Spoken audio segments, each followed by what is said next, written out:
15 বছর ছিলাম পাকিস্তানের দালাল, ওভারনাইট আমি ভারতের দালাল হয়ে গেছি। আমি কি হাইকোর্টের বিচারককে সরাতে পারি? হাইকোর্টের বিচারক জামিন দিলে আমি কি হাইকোর্টের বিচারক ব্যবস্থা নিতে পারি? ভাই একটু সাউন্ড করে বলেন, পারি? পারি?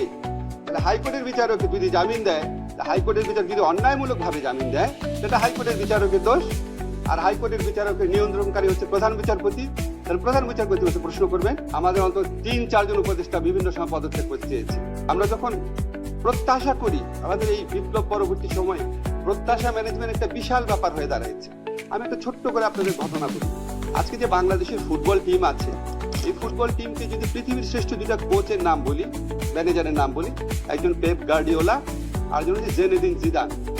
এখন ধরেন বাংলাদেশের ফুটবল টিমকে যদি জেনেদিন জিদানের হাতে দিয়ে দেন, 1 বছরের জন্য ট্রেনিং করাবে, জাস্ট বাংলাদেশে ট্রেনিং করাবে, অন্য লজিস্টিক কিছু দিবেন না, জাস্ট ট্রেনিং করাবে। বাংলাদেশের ফুটবল টিম কি ওয়ার্ল্ড কাপে মূল পর্বে খেলার যোগ্যতা অর্জন করে ফেলবে? টাইম তো লাগে, ক্রম বিকাশ তো লাগে। তারপর আমাদের সরকারের সাফল্য নিয়ে অনেক সমালোচনা থাকতে পারে, কিন্তু আপনাদের কি কিছু জিনিস কখনো চোখে পড়ে নাই? এই যে এই সরকার এসে ভারতের আধিপত্য থেকে বাংলাদেশকে মুক্ত করেছে, ভারতের যে আগ্রাসী একটা ভূমিকা ছিল সব জায়গায়, সেখান থেকে স্বাধীন কণ্ঠে কথা বলতে পারছে ডক্টর মোহাম্মদ ইউনূসের নেতৃত্বে, এটা আমাদের কোনো অর্জন না? আমাদের যে রিজার্ভ বেড়েছে, আমাদের যে মুদ্রাস্ফীতি নিয়ন্ত্রণ আছে, আমাদের যে ব্যাংকিং খাতে ভগ্ন প্রায় বিধ্বস্ত ব্যাংকিং খাতে শৃঙ্খলা এবং আস্থা ফিরে এসেছে, এগুলি কোনো সাফল্য না? আমাদের যে 20,000-এরও বেশি হয়রানিমূলক মামলা, যেখানে প্রায় 5 লক্ষ আসামি ছিল বিরোধী দলের ভিন্ন মতের মানুষের, সেই মামলা প্রত্যাহার হয়েছে 20,000-এরও বেশি, এগুলি কি কোনো সাফল্য না? তো আপনারা যখন বলেন এই সমালোচনাগুলো তো অনবরত করা হয়, আমরা তো সবসময় উত্তর দিতে পারি না। কিছু ফেসবুকে লিখলেও স্যার মানা করে যে না, বলতে যেও না, জাস্ট কাজ করে যাও। আর ব্যক্তি পর্যায়ে আপনারা বললেন, একজন ভাই বললেন সাইবার বুলিং এর বিরুদ্ধে ব্যবস্থা নিচ্ছেন না কেন? আপনারা বলেন বুকে হাত দিয়ে, বাংলাদেশে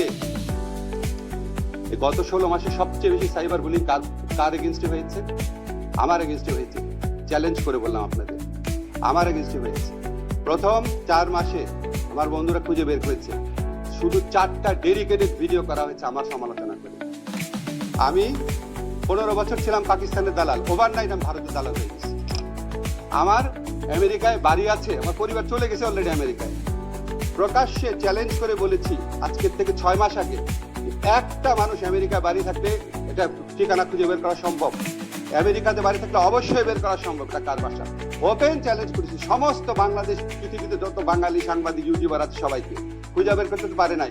যেই মিথ্যুক, যে বদমাইশ বা যেই বদমাইশরা এগুলি প্রচার করেছে, তাদের কাছে কেউ কিছু বলেছেন? এর চেয়ে বড় সাইবার বুলিং হয়?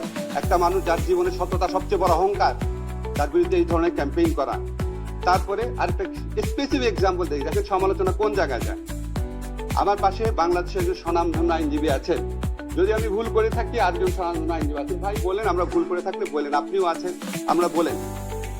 বাংলাদেশে যত জামিন হয়েছে জুলাই ঘটনাতে গ্রেফতারকৃত যারা, তাদের মধ্যে কিছু কিছু জামিন অবশ্যই মানুষ পেতে পারে, কিন্তু কিছু কিছু ক্ষেত্রে আওয়ামী লীগের সন্ত্রাসী কর্মকাণ্ড করতে পারে, এই ধরনের লোকরা জামিন পেয়েছে। এই জামিনের 90% হয়েছে হাইকোর্ট থেকে। হাইকোর্টে যে জামিন দেয়, জামিনটা দেয় হাইকোর্টের একজন বিচারক। জামিন দেওয়ার ক্ষেত্রে যদি কোনো ভুল থাকে, সেটা বিচারকের দোষ। এই বিচারকদের অনেকেই আওয়ামী লীগ ফ্যাসিস্ট আমলে নিয়োগ পাওয়া, তাদেরকে সরানোর দায়িত্ব ছিল প্রধান বিচারপতির অধীনে সুপ্রিম জুডিশিয়াল কাউন্সিলের। এখানে আইন মন্ত্রণালয় কিছু করতে পারে? তারা এখানে কিছু করতে পারে? ভাই, আইন মন্ত্রণালয়, আমি কি হাইকোর্টের বিচারককে সরাতে পারি? হাইকোর্টের বিচারক জামিন দিলে আমি কি হাইকোর্টের বিচারকের ব্যবস্থা নিতে পারি? ভাই একটু সাউন্ড করে বলেন, পারি? পারি? তাহলে হাইকোর্টের বিচারক যদি জামিন দেয়, হাইকোর্টের বিচারক যদি অন্যায়মূলক ভাবে জামিন দেয়, সেটা হাইকোর্টের বিচারকের দোষ। আর হাইকোর্টের বিচারকের নিয়ন্ত্রণকারী হচ্ছে প্রধান বিচারপতি। তাহলে প্রধান বিচারপতি হচ্ছে প্রশ্ন করবেন, ঠিক কিনা বলেন আপনারা? আমি ভুল বলছি? যতগুলা হাইকোর্টে জামিন হয়েছে সবগুলা আমাকে দোষ দেওয়া হয়েছে আসিফ নজরুলকে। কেন? আপনি যদি সত্যি এই জামিন বন্ধ করতে চান, তাহলে আপনি যারা এটার জন্য দায়ী তাদের বিরুদ্ধে কথা বলেন নাই কেন? আওয়ামী লীগের ফ্যাসিস্ট আমলেও তো আপনারা সিনহা, শামসুদ্দিন মানিক, খায়রুল হকের বিরুদ্ধে আমরা কথা বলেছিলাম। তখন বলা গেছে, তখন কি তত্ত্বাবধায়ক সরকার রায় বাতিল হইল কেন? খায়রুল হককে দোষ দিয়েছিলেন নাকি আইনমন্ত্রীকে দোষ দিয়েছিলেন? শামসুদ্দিন মানিকের উদ্ভট কর্মকাণ্ডের জন্য কি শামসুদ্দিন মানিককে দোষ দিয়েছিলেন নাকি আইনমন্ত্রীকে দোষ দিয়েছিলেন? এখন কেন আইনমন্ত্রীকে দোষ দেন? যে আইনমন্ত্রী কোনো সম্পর্কই নাই এটার সাথে, কিছু করারও নাই, তাহলে এটা কেন দেন? আমি অনেক চিন্তা করছি, দুইটা কারণে দেয়। একটা হচ্ছে ভিউ ভালো হয় না, ব্যবসাটা ভালো হয়, মনিটাইজেশন হয়, আসিফ নজরুল নামে একটা গালি দিলে একটু টাকা আসে, এটা একটা। আর এটা হচ্ছে এখানে বিশেষ একটা রাজনৈতিক এজেন্ডা আছে। আসিফ নজরুলকে দুর্বল করলে বিশেষ রাজনৈতিক এজেন্ডা বাস্তবায়ন সহজ হয়। এই দুইটা ছাড়া আমি কোনো কারণ দেখি না। যারা অন্যায় জামিনের বিরুদ্ধে কথা বলতে চান, সত্যি যদি আপনারা চাইতেন, সত্যি যদি আপনাদের নিয়ত ভালো হতো, তাহলে জামিন যে বিচারকরা দেয় আর ওই বিচারকদের যিনি নিয়ন্ত্রণ করেন তাদের জিনিসটা আপনাদের বলা উচিত ছিল, বলেন নাই। এটা হচ্ছে উদাহরণ দিলাম ব্যক্তি পর্যায়ে আক্রমণ কোন জায়গায় গেছে। আপনি বলেন, একজন বলে গেলেন যে আমরা কেন পদত্যাগ করি না, পরে জানবেন আমাদের অন্তত 3-4 জন উপদেষ্টা বিভিন্ন সময় পদত্যাগ করতে চেয়েছে। এই অন্যায় আক্রমণ, অন্যায় সমালোচনা, সারাক্ষণ গালাগালি, অশ্লীল অশ্রাব্য গালাগালি, প্রাণ নাচের আশঙ্কা, মানে প্রাণ নাচের হুমকি, অবর্ণনীয় জীবন, এই জীবন কে উপভোগ করে? আমাদের প্রধান উপদেষ্টা বলেছেন এটা একটা টিম, একজন পদত্যাগ হলে আরেকজন মনোবল নষ্ট হবে, আরো দাবি আসবে, আমরা কোনো কাজ করতে পারবো না, কাজ করে যাও। তো কাজ করে যাচ্ছি। এখন যখন আমাদেরও বলার সময় আসবে, সবকিছু জানবেন, বাংলাদেশে থাকবো, সমস্ত কিছুর উত্তর দিব, এবং আমার তো নিশ্চয়ই সততা এবং আত্মবিশ্বাস আছে, সবকিছু একসঙ্গে সবাই জানতে পারবেন। আমার শুধু একটা জিনিস মনে হয় কি, যে আমাদের প্রত্যেকেরই, দেখেন এখানে যারা আসছেন প্রত্যেকে ব্যক্তি এজেন্ডা নিয়ে কথা বলেছেন। আমি কারো নাম বলতে চাই না, এমন লোকও আছে যিনি একটা তদবির করেছেন, শুনি নাই, সমালোচনা শুরু করে দিয়েছেন। যিনি একটা বড় দলে নমিনেশন চেয়েছিলেন, পান নাই, সে বড় দলের সমালোচনা করা শুরু করে দিয়েছে। যিনি একটা অন্যায় একটা সুবিধা চেয়েছেন কোন একটা প্রতিষ্ঠানের কাছে, পান নাই, সেই প্রতিষ্ঠানের সমালোচনা করা শুরু করে দিয়েছেন। এখন আমরা ইংরেজিতে একটা কথা আছে, you get the government you deserve. আমরা কি নিজের সংস্কার করেছি? আমরা কি নিজের চিন্তা ভাবনা, নিজের সততার সংস্কার করেছি? আমরা কি আমার প্রতিষ্ঠানের সংস্কার করেছি? এই যে সমস্ত পত্রিকা অফিস আছেন, এনজিও আছেন, বিভিন্ন অ্যাক্টিভিস্ট প্রতিষ্ঠান আছেন, আপনারা আপনাদের সংস্কার করেছেন? এই যে রাজনৈতিক দল আছেন, আপনারা আপনাদের সংস্কার করেছেন?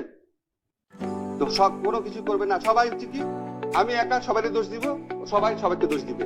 নো, আমি তো বলছি আপনাদের আমাদের অনেক ব্যর্থতা আছে, অনেক ভুল আছে। প্রথমেই বলেছি 10টার জায়গায় অন্তত 4টা জায়গা ঠিক করেছি, 6টা জায়গা করতে পারিনি। 6টা জায়গা তো অবশ্যই বলবে, 4টা জায়গা অ্যাকনলেজ করে।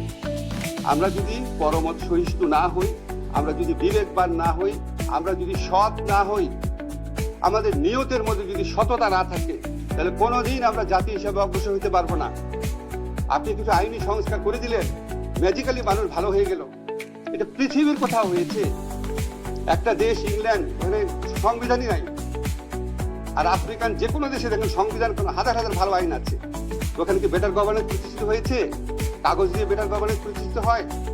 আমরা আত্মসমালোচনা করি। পৃথিবীতে আমাদের ইসলাম ধর্মে আছে সবচেয়ে বড় গুণের একটা হচ্ছে আত্মসমালোচনা করা। আছেন, আমরা সবাই আত্মসমালোচনা করি, সবাই সবার মতামত, সবাই সবার